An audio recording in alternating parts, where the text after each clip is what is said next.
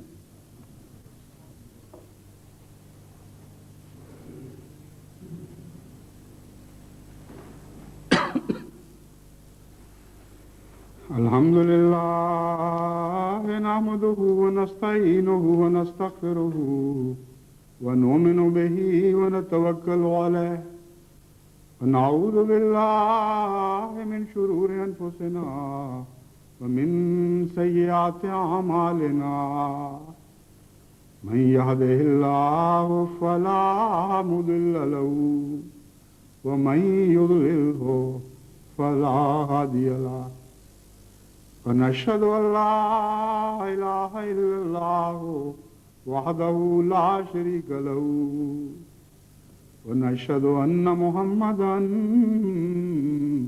عبده ورسوله عباد الله رحمكم الله إن الله يأمر بالعدل والإحسان وإيتاء ذي القربى وينهى عن الفحشاء والمنكر والبغي يعظكم لعلكم تذكرون اذكروا الله يذكركم وادعوه يستجب لكم ولذكر الله أكبر